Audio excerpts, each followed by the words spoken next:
is a Bulldog Radio podcast.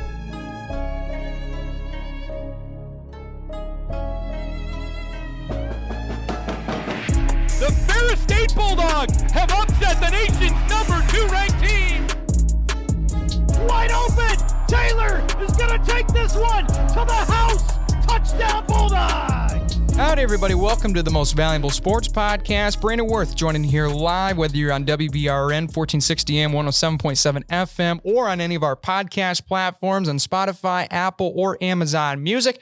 We welcome you here into this show, the latest and greatest in Ferris State athletics, analysis, and more. Brandon Worth joining you here solo today. Rumor has it Joe Nagy is stuck in a snowbank somewhere, so we're going to make this quick so I can go try to help dig him out before the next week's episode. But certainly have a great slate on deck here for this episode. Antonio Venuto, Matt Slick, two Ferris State hockey players, stopped by to talk about the Senior Day regular season finale against Lake Superior State, as well as we'll get into the Ferris State rundown, as well as break down all of the matchups coming up in Ferris State athletics. Rumor has it it's championship weekend. We'll get into that, as well as a debate to finish out this show covering the best snow day sports activities, one that was pretty much hand-selected by Mother Nature for this crazy weather we got going on. I know I had to stay outside for about 5 minutes today, scraping off my car before making it into the studio, and prayers everybody on the roads. I know last night in Big Rapids area especially was definitely an adventure getting to and from town, so hopefully everybody's staying safe. I know school has been closed for a lot of local schools around the area, and I'm sure all fellow students like I once was extremely pleased. So we'll debate some of those best activities here at the end of the show. But first, the Ferris State rundown before we get into the interview with Antonio Venuto and Matt Slick.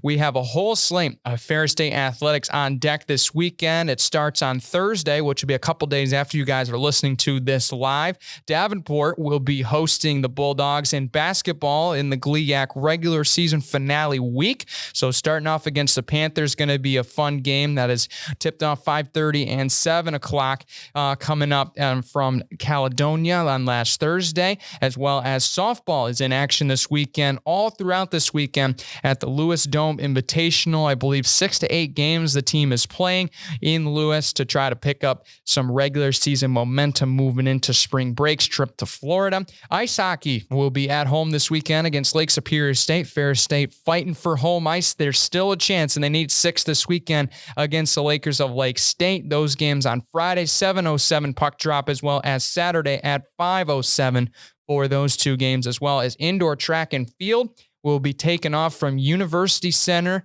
in Saginaw. It's the GLIAC Indoor Championships this weekend. We'll break down all those rankings as well as pre-meet coverage here coming up soon later on the show, as well as basketball, the big one, Allendale against Grand Valley State. Those games 1 o'clock, 3 o'clock tips. So likely when you hear this show live, especially on the radio, might be going on right now, but we'll break down all those so you can get that information before you go over and check out those results. And then as well, we got some more coming up next week, which we'll preview on next week's show. So make sure you subscribe wherever you're at on WBRN or on any of our podcast platforms so you don't miss a thing when it comes to this show. But without further ado, we got an interview to swing it over to with Matt Slick and Antonio Venuto. Now joined in studio, Ferris State hockey players Matt Slick and Antonio Venuto. Stop by, guys. Welcome to the show. Thanks for having us. Yeah, thank you. Yeah, for sure. Big weekend coming up. Obviously, last regular season homestand. What are you guys looking forward to facing the Lakers this upcoming Friday and Saturday? Just a bounce back weekend for us. I think we have a bad taste in our mouth after what happened last weekend at Northern, and obviously we're heading into the playoffs, so we want to go into next week with a good feeling and start the postseason off on the right foot. So we're just bouncing back and getting a good feeling back in our dressing room. Yeah, I'd kind of say the same thing as Matt. It was just kind of one of those weekends last weekend where we didn't play well for both games, and we're just looking to come out Friday night and do something good for the fans here. Absolutely. No, obviously, for you, Antonio, been learning with this program a while now in your third year. Just talk about being able to really come through this program and just seeing the development of the team, especially from the COVID year where it really was going and looking like downhill, but you guys have really revived it. What's been really the keys to help build this thing back up and start to win again? Yeah, I mean, coming in our freshman year, it was a rocky year. I mean, not winning a game is really tough on everyone, but we've kind of had an upward trend here as I've been here for the last 3 years. So, I mean, I guess it's just coming to the rink every day with a good attitude and guys buying into the program. And that's really helped us. And our older guys with the leadership and everything like that has really played a big part in our success this year. For sure. And Matt, especially for you coming in as a graduate transfer from Holy Cross, what originally drew you to this program and decided to be a Bulldog? Yeah, I remember the trip they had to the national championship against BC. I was kind of the first time I remember hearing about Ferris, and then it always kind of stuck with me as I kind of got older, and then ended up staying east. So when the COVID year presented itself, just kind of looked at the options, and Ferris presented a unique opportunity for me to kind of go somewhere I've never been and play against a bunch of schools I've never played against before. So that was it for me. And then just it's a storied program and with a storied coaching staff. So it was kind of the perfect storm. Absolutely. And you guys have had a really phenomenal season, and especially a lot of great moments. I'm sure you guys probably have plenty, but when it comes to the season as a whole, what's been the favorite memory that's been off recent memory? I'm assuming Mankato is probably up higher on the list. Yeah, I'd say Mankato's up there. I mean, the only guys that believe that we were going to sweep that weekend were the guys in the locker room. And obviously the history that Ferris has had there over the last couple of years has kind of been a little daunting. So it was good to get that bounce back win, but it's also hard to overlook the Michigan State win at the GLI. That was a big one for the program too. Yeah, I'd say the GLI was definitely like a big point for us during the season. And then to go back on him with Mankato, I mean, I think the last time they were swept at home was 2012. So it was something huge for our program and put us in the right direction for the rest of the year. Absolutely. And with the dynamic of the team, obviously, I've been able to see in the locker room a couple times, and I know you guys love to keep it light, love to joke around, and we've had guys like Blake on the show as well as Brad. But what's been like that experience that you've had here at Ferris State with the guys in the locker room, and especially for you, Matt, here in your first year, as opposed to maybe even the club teams that you played on years past, even high school teams and stuff like that? I think it's just a close group. Guys aren't afraid to push each other's buttons, but when it's time to get to work, we put the work boots on. So it's been a really good dynamic, and I think we have a pretty good class of older guys. So when things maybe get a little too loose, there's a bunch of guys willing to step up and kind of take charge and get us on the right track. So it's been a really fun year, especially for me coming here. It's one of the closest teams I've ever been a part of. So definitely thankful for it. And, we're still looking forward to extending the season for as long as we can. Yeah, I mean, I would just say we just have a really close group of guys here. I mean, we have a lot of upperclassmen on our team right now, and I think that kind of helps guide the underclassmen and the younger guys on the team to kind of follow in our footsteps and do the right things out there. Absolutely. And especially for your position group as the forwards, Antonio, I mean, you'd see a lot of these older guys that have really stepped up. I mean, Jason Branshaw's had a huge year. You see guys like Brendan McLaren that have made huge strides as well, a fellow captain. But when you see like that group, especially you guys have been there since day one together, been on the same line since day one. What has that been like, just being able to grow a relationship with those guys, and you now just see the huge development you guys have made, especially as the top line for this team offensively? Yeah, I mean, it's definitely great to see Branch. Like he kind of struggled through a couple of years before, but now it's just really good to see him, like, get into his stride, find his game. And the same thing with Brendan. I mean, he was a forward for the last couple of years, and they transitioned him to D, and he's kind of really taken his game into that defense area, and he's excelling in it right now. So it's good to see. Absolutely. And especially for you, Matt, in the defensive position, this was a team that was very young a couple years ago, and it definitely showed earlier on in the season. But now you guys have really started to really hit your stride and have played much better defensively over the last couple of years. Just talk about being able to mentor a lot of those younger guys, especially in this year's lineup, as well as really mesh with the guys that have been here overall since day one. Yeah, I think we have a really good dynamic of defensemen back there. We're pretty deep. We're definitely older now. I feel like with me playing with Mac, there's 2 seniors, and then we got a bunch of juniors, and I think we've done a really good job of implementing the freshmen. So it's just kind of been a team effort. Everyone's pulling on the rope, and Koff's got us doing the right things back there. So it's been working, and we hope to keep it going.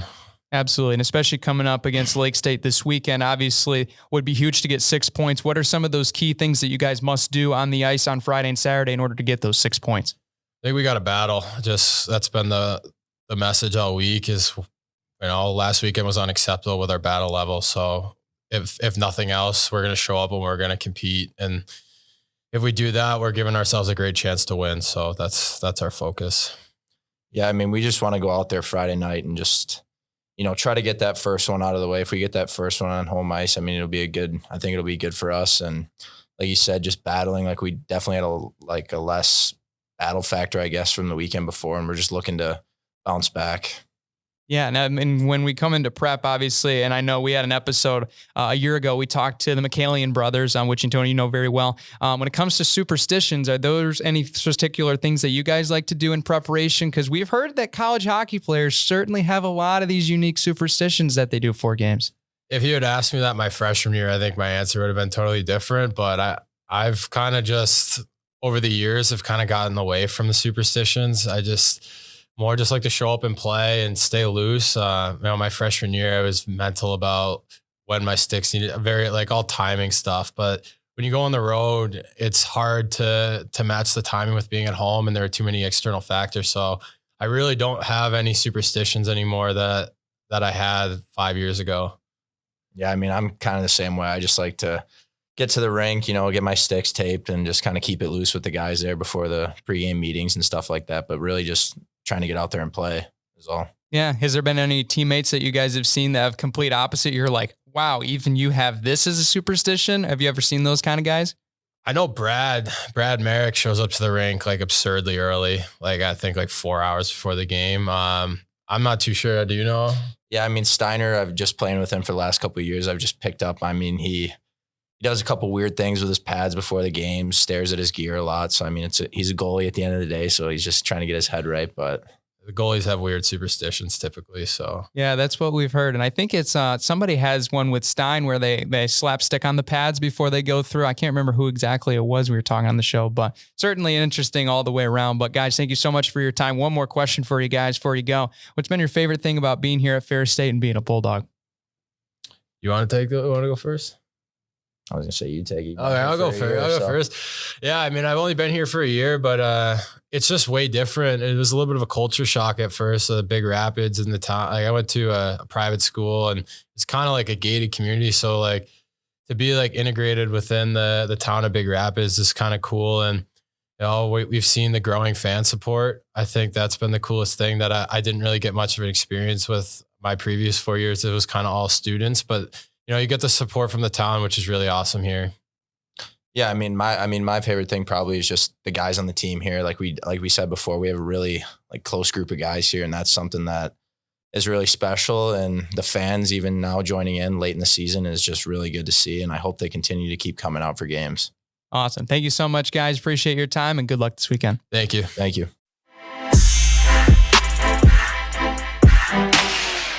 Huge thanks to the boys for coming on the show. We wish them the best of luck on this Senior Day weekend. Go secure home ice, boys. We're rooting for you. But we'll take a quick break. We'll be back with more MBSP after these words on WBRN. Are you a Ferris State student interested in getting into audio production, music, podcasting, or even DJing? Bulldog Radio could be the place for you with plenty of opportunities and hands-on experience within not only these realms, but the marketing and social media opportunities outside. Join us to have your voice heard. No other place than Bulldog Radio. Welcome back here to the MBSP. Brandon Wirtz joining you here as we continue our Ferris State breakdown, now in depth with all the matchups coming up this weekend. Starting on the ice, figured, of course, with Antonio and Matt stopping by. We'll make that the first one here on deck. Friday, Saturday games against Lake State, of course, right now sitting tied for 5th in the CCHA standings with Northern Michigan. Want to try to get up to that 4th spot if possible. Bemidji State only 3 points away, so it certainly is possible this weekend. In Bemidji, they got a little bit of a tough test coming up this weekend, of course, and we'll talk about that here in just a second. But the way that Ferris State played last weekend, of course, can bring a lot of concerns of their road play as of recently. But I think there's a lot of people out there, especially like myself, that really aren't too nervous when it comes to how they played last weekend, because of course it always just comes about as a game that certainly you just didn't play your best. It wasn't your best weekend. All teams in any sport almost always have some sort of a hiccup or a bad weekend, and that certainly was really, I think, all that this team really saw this last weekend. It wasn't necessarily their best weekend of play, but I'm not concerned that it's going to lay over into senior day. Of course, it's going to be some of the final games potentially on Engelglaben ice for a lot of the seniors. Of course, we pray and hope that doesn't happen, but certainly is going to be a fun weekend of hockey on deck. A lot of revenge coming up at play. Of course, Lake State's a team that's always given us some fits on our home ice over the last couple of years, regardless of how good or bad that they've played before going into that game.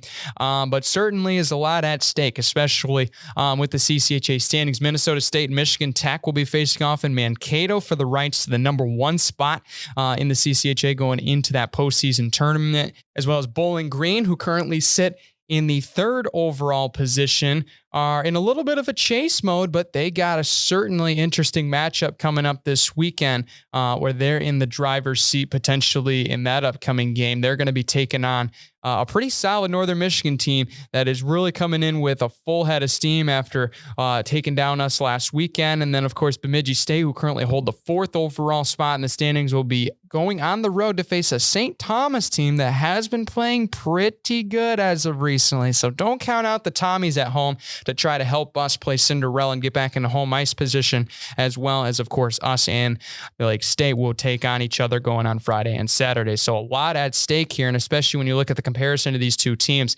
you're going to necessarily see a game that might not be as fast as we've seen, especially when we've played teams like Northern Michigan and some other teams as well as like Bemidji State at times, where they're going to throw a lot of momentum at you. Lake State does like to slow it down a little bit, as of in recent memory, if I can recall. So it's definitely going to be a team that's going to try to pick their spots, which I think really plays well into the hand for us, especially in this giant card game that you have in terms of strategy, especially since you're going to have to play some of these teams in only a couple weeks. So I think when it comes down to it, I think overall our top lines offensively, even all 4 lines, have been playing fantastic. Might not have shown it this last weekend, but especially going up to that point, you saw the fiery line of Venuto as well as Jason Branshaw, Stepan Pokorny, and especially those freshmen played very solid last weekend as well. They were certainly a bright spot in those Saturday and Friday performances, but I think when it comes down to it, you look at both these teams, and we are definitely the more predominant offensive team. We have the better talent, and we have the more frequency to score. And I think that plays a lot into our favor at home this weekend, but we just got to be careful to make sure we stay in our own spot and stay in our own head defensively, lock down, give Giesbrecht and Stein potentially whatever combo that could be that we'll see, make sure that they see the least amount of pucks on net as possible and give our line some momentum and counterattacks and do what they do for being how talented they are. And we hope that we see some spoilers coming up this weekend from St. Thomas as well as Bowling Green to help us bump into home ice position. So that's going to be a major matchup. Make sure you can check out the tickets online at fairstatebulldogs.com for more. Anyway, basketball on deck as well. Thursday have played Davenport, of course. Right now, as we're recording this, will be a couple days before the game eventually tips off, but certainly it's going to be a great game, and of course one that I think when you look at the standings and the statistics, one that both Bulldog teams are definitely favored in this matchup. Just got to play your game, get back to it. Saw the success against Lake State last weekend, especially that grit. I mean, we saw a fantastic performance on the men's side from Solomon Aragbu with 35 points to lead the Bulldogs, but I think that certainly will be an interesting game against Davenport. Davenport, especially on the men's side, we'll get into the women's side here in just a minute, but certainly have a lot of talented players that like to play very aggressive and like to make plays on ISO all-in-ball situations. So being able to play team ball will certainly be important. The team has really done a great job of limiting turnovers, eliminating a lot of mistakes to give oppositions. The shots weren't falling necessarily as much this weekend. Well, obviously outside of Solomon, but you certainly can get back to it, especially in a different environment. It could just have been a one-day kind of thing. But the team's shot very well overall at home this season, which right now in the GLIAC standings, we're right now sitting pretty at the top. And of course, we want to stay that way so we can potentially host the conference tournament and even make a regional bid. Bulldogs aren't too far out of it yet, so they could be in contention to have regional at Wink on the men's side for this upcoming year for March Madness, but certainly going to need some help as well to see if we can knock out the top spot in the Midwest region so we can get to that prestigious top mark. But certainly is going to be a fun matchup between all these teams, especially I think you're going to see a lot of talent from Davenport's team overall. They're going to try to play as aggressively as they can. That's what they did to us last year and spoiled the party at Caledonia. And I'm sure they're going to be looking at it again. But if we can hold on to the basketball, stay disciplined, and run our schematics to our offensive peril, then we can be in very, very good shape, especially also on the women's side. Davenport is a team that certainly can present some challenges. And certainly when you look at that game, I think you're going to see a little bit of the same thing. Obviously, Davenport have a couple of great players as well. I think when it comes down to it, kind of looking at that game, and we'll get to Grand Valley here in just a second, but Davenport is certainly a team that when you look at, especially on the stat sheet, they like to get out and run. They're not the most physical team, and we can certainly beat them on the boards. That's an advantage that we have in our arsenal going into that game as well. But I think that it's certainly going to be a game of just certainly being able to stay composed. I think that the team has certainly found some big momentum streaks, and Chloe Idoni's had one of the best seasons we've seen from an individual player in quite some time for the Bulldogs. Glad to see her healthy again. But I think when you look especially at the efficiency ratings of these two teams, you can see definitely that we have a much better overall flow to the game and are much more disciplined than Davenport. So if we play that way and we can just fill it and be able to make some big stops, we're going to be okay. But Grand Valley is certainly a tough test on the women's side, one of the top teams in the nation, the Lakers are. So that's going to be a tough task ahead, but they have been beaten. They were beat by Michigan Tech earlier this season, as well as Lewis, a team that took down the Bulldogs in really a very close game at Wink a couple months back. So I think we're still going to be in good shape. We've seen them once. We've beat GV at Allendale before. We did it last year for the GLIAC tournament title, so we certainly can do it again. And hopefully that would be a huge rivalry win for the Bulldogs. And hopefully the men are able to do the same thing as well. Grand Valley State's really been a team that has really improved. I was about to say Michigan Tech was also a team that's in that category that has improved as well. We took care of them after they upset us up north earlier on this season. So hopefully we can pretty much do that again, although we beat Grand Valley very, very well at Wink earlier on, I think last December when we played that team. But they're going to be at it with a vengeance, and they're a team that's clawed their way up from 7th, I believe, in the GLIAC at one point now into the top 4 contention. So we got to just play discipline. They're going to try to throw numbers at you. They're going to try momentum swings at home, but just got to stay home, stay disciplined. The offensive talent on this team can't say enough more about, but I certainly love what this team's doing on the boards and staying gritty to steal possessions that way. And that's certainly going to be a big test coming up this weekend against a Grand Valley team that offensively has been a lot better as of recently, but they've also made a big emphasis on trying to not turn over the basketball. So if they can do that, that's going to make our job a little bit tougher. But I think overall, we have the advantage going into this game. So we hope we see 4 victories from Bulldog basketball coming up this weekend. We'll recap that as well as preview more coming up next weekend on this show. But anyway, moving on over track and field, we'll be in action this weekend. Myself and my teammates will be traveling to Saginaw for the Indoor Track and Field Championships. It's going to be a absolutely loaded field this year. A lot of regional and national contenders will be at this meet, and it certainly is always going to be seen on the stat sheet whenever you look on TFERS or athletic.net or any of these ranking sites.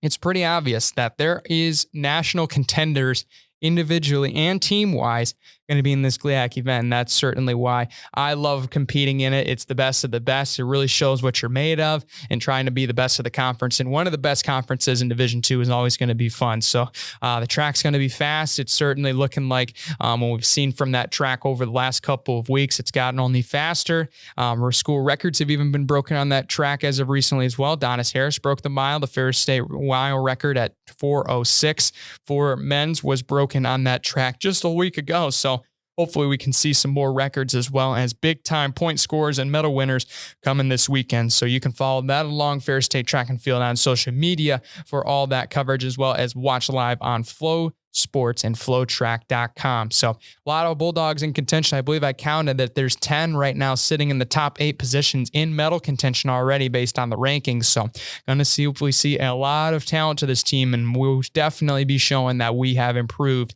in a massive way over the last couple of years. So certainly going to be a fun ride. Can't wait to look for it. It's certainly going to be championship style racing where it's going to be taken out a little slower and it's going to finish hard, but we're certainly ready. We've been tuned up. We've been working on it for a week or two now, and we're going to be ready to rock and roll. So finishing out the show, softball in action this weekend at the Lewis Invitational. Not necessarily the greatest start, I should say, for Coach Schumann's squad, going 1-4 in the opening tournaments, but obviously new team, new coach, new philosophy, new season, new games. It certainly is going to take time to get used to, and they're taking on a lot of these good teams in the Music City Invitational in Nashville. So certainly understandable in that form, but hopefully we see a lot of great success coming from this team coming up, and especially definitely a couple winnable games coming up on deck for this weekend. 5 games over in Rosemont, Illinois at the Dome Invitational, Minnesota Duluth, Minnesota State Moorhead on Thursday, with Truman and Winona State and Minnesota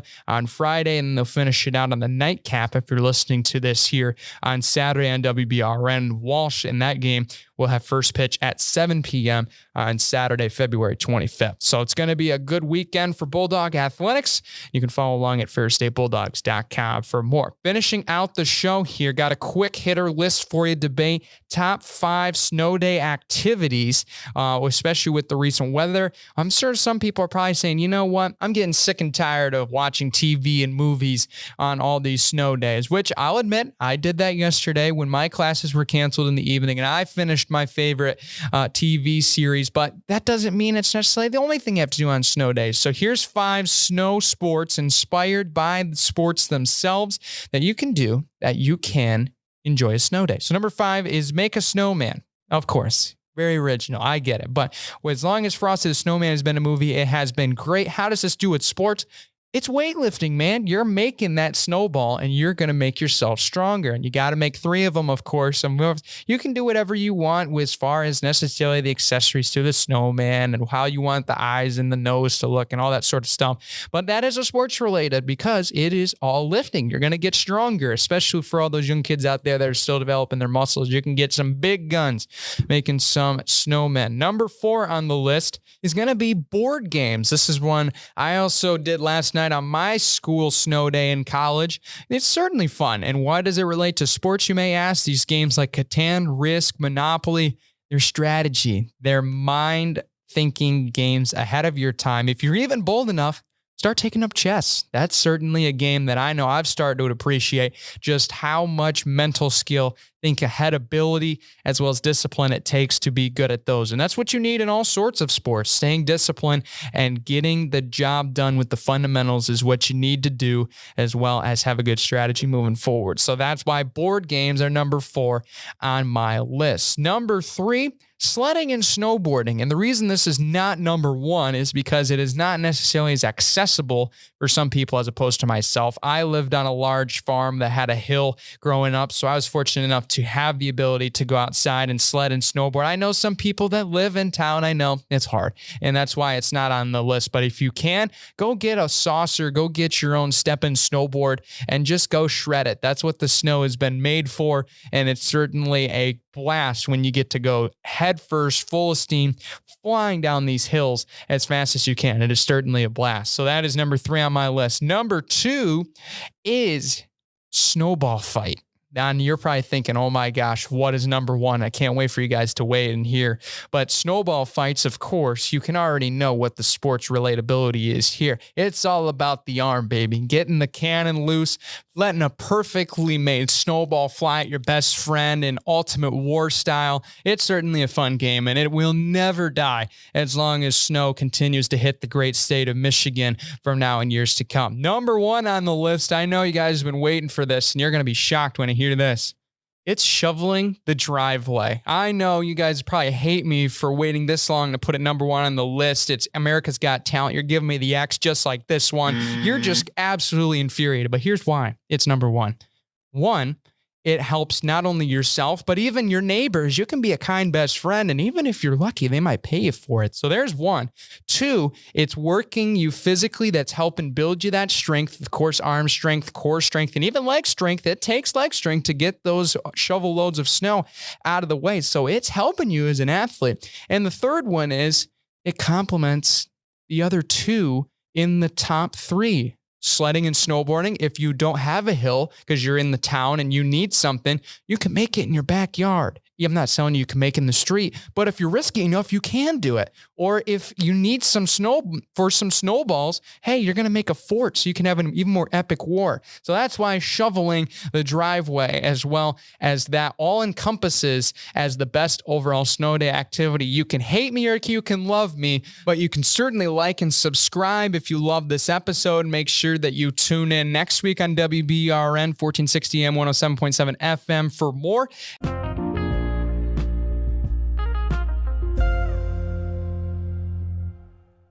Welcome back. To finish out the program before I dig Joe Nagy out of a snowbank, we're talking NBA standings here a little bit before the break. We talked about the All-Star game and how it's kind of fading into that Pro Bowl type of caliber conversation last on the episode that you can check out in the feed below if you're listening to us here in the podcast platform, which also, you guys are the true OGs and we love you. So make sure that you subscribe on as well on social media at the NBSP to follow for more. But looking at some of these trades that have been made and the current conference standings, making a couple bold calls here before we go on what teams are going to do well and what teams are not right now. Of course, the Motown Pistons looking a little bit off track right now, sitting at the bottom of the Eastern Conference, 15-44.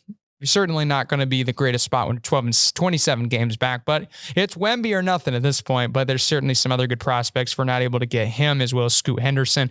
But Wemby would be the absolute slam dunk. But certainly with the James Wiseman move, he had a good opening day that he had in his opening game from being traded from Golden State. So I thought that was really solid. I thought he really played some good minutes. What we're going to do with the rest of the centers, I'll trust Troy Weaver for now, but he's certainly going to load up the 4 and the 5 spot as much. But we got to need some other positions too. So we'll see what he has in mind coming up this offseason in the draft as well. But some teams I think that are going to make a run or maybe even not quite make a run here in the NBA after the trade deadline here in the second half of the season, going into the postseason. I right now think that Boston and Milwaukee are the teams to beat. I think they're certainly a very talented, high-studded firepower. I really like what I see with the Celtics. I really like the way that their roster is made up. I mean, they got so many talented players on this team, and especially after they traded Kyrie Irving, it looked like they were going to go downhill a little bit. Obviously, you saw Brad Stevens go into a front office role, but they have really found these young guys that can really, really hoop.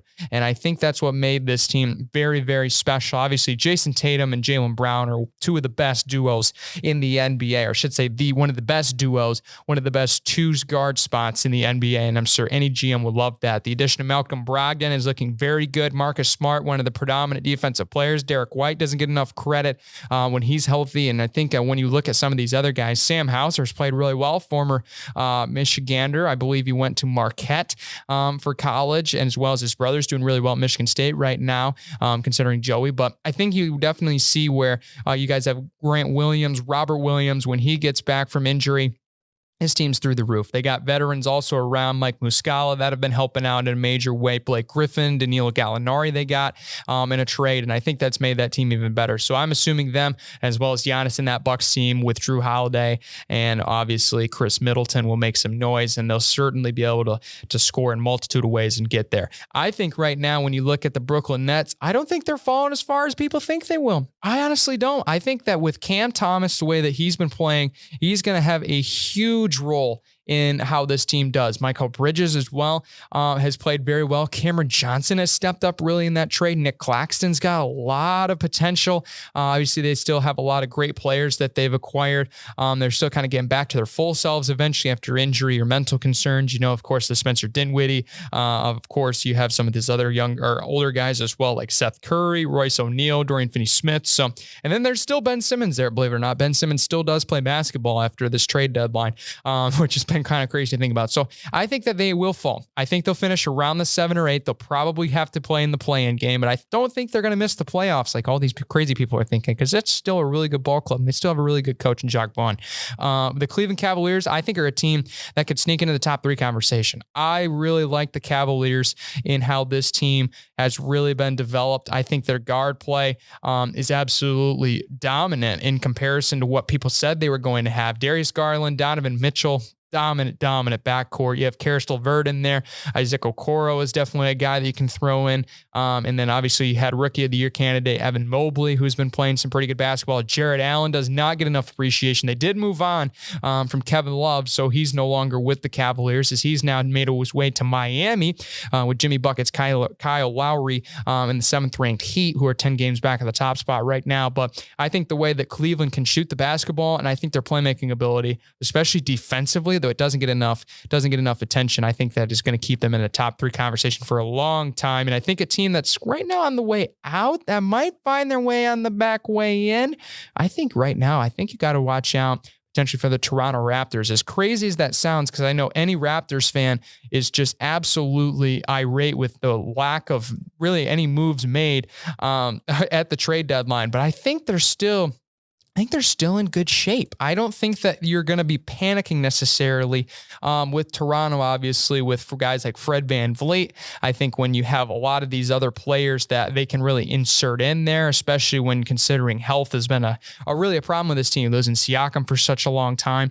And I have him on fantasy team. I know, guys, but you still have really dominant players. Ron Harper, Scotty Barnes. This team has a huge ceiling. OG Anunoby, if when he comes back, could be a really good player. Chris Boucher's been one of the more streaky players that can fill at some nights. Gary Trent's a very solid piece as well. As Precious Ochoa, they have a lot of potential. And I think once it clicks, I think they're going to make some noise. And they've definitely had a rough go of it so far, but they certainly can. Again, once they get back healthy, they get back to their scheme, I think they're going to be in good shape. But in the Western Conference, I think that there's a couple teams that will shake about and potentially move down. I think Denver's run is very good. I don't think they're going to finish as the top seed, though. I know that they're 5 games above of Memphis as well as Sacramento, but I don't think they're going to be as top heavy as you think they might be. So I think there could be some room for improvement in the West. I think somebody else might take the spot from Denver. Memphis could be the one with Jaws back and healthy. And of course, that team gets back to early form. I think the Phoenix Suns, once it gets Kevin Durant back, I think they could be making a run for a top 4 spot,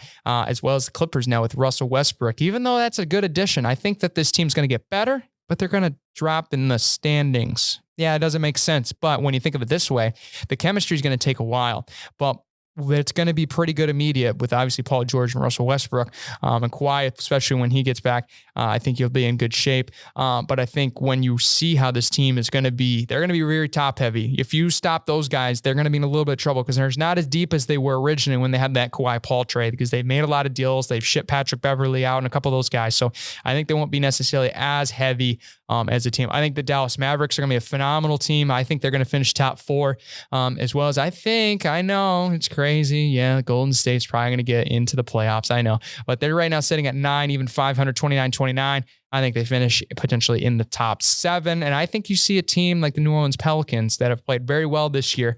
I think they get overtaken by Portland or the Lakers already in the 12-13 spot for that final playoff spot. Those are the bold predictions I got for you. Happy NBA second half of the season. Thank you all for tuning into this shortened episode. Make sure you subscribe on podcast platforms, whether on Spotify, Apple Music, or Amazon Music, iHeartRadio, wherever you listen to this show. Make sure you hit the subscribe button. We're looking for feedback, especially you Spotify folks. Make sure you go down to this episode, click on the feedback, and make sure that you let us know what you love about this episode, and we'll bring more of that banger content to you. Subscribe on WBRN as well if you want to listen to these shows live on the weekends, 3 o'clock on WBRN 1460 AM 107.7 FM. Till next time, when I got my boy Joe with me, we'll see you next time on the MBSP. Take care, everybody.